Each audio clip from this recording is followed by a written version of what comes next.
ঢাকায় বসে Indonesian vibe পেতে উত্তরার বালি রেস্টুরেন্টটি একদম পারফেক্ট একটি প্লেস। তাদের প্রতিটি কোণায় রয়েছে 19s কালচারের অনুভূতি, যা আপনাকে একদম নতুন জগতে নিয়ে যাবে। আপনি যদি একটি ভিন্ন এবং মজাদার অভিজ্ঞতা খুঁজছেন, তাহলে এই রেস্টুরেন্ট আপনার জন্য পারফেক্ট। আসসালামু আলাইকুম, হ্যালো এভরিওয়ান, আশা করি সবাই ভালো আছেন এবং ভিডিওটি কে কোন জায়গা থেকে দেখছেন অবশ্যই কমেন্ট করে জানাবেন। রেস্টুরেন্টটাতে ঢুকলেই মনে হবে আপনি যেন ঢাকায় না, সরাসরি বালিতে চলে এসেছেন। চারদিকে উডের ডেকোরেশন, এবং যেহেতু আমি সকালে গিয়েছিলাম বা দিনের বেলায় গিয়েছিলাম, তাই লাইটিংটা সম্পর্কে আমি কোনো রকম আইডিয়া দিতে পারলাম না। আই থিঙ্ক রাতের বেলা এটার ডেকোরেশন আরও বেশি সুন্দর দেখায় এবং অ্যাস্থেটিক ভিডিও ছবি ক্যাপচার করার জন্য একদম পারফেক্ট একটি প্লেস।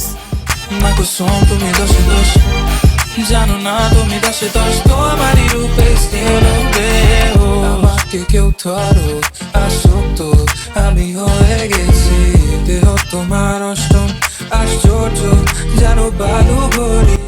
এটার location Uttara sector 17, metro rail pillar 83-84 এর কাছে এবং দিয়াবাড়ি 6 নম্বর ব্রিজের পাশে। That's all for today, thank you everyone, tata. জানো না তুমি দশে দশ মাকে শোন তুমি দশে দশ জানো না তুমি দশে দশ তোমারই রূপে স্নেহ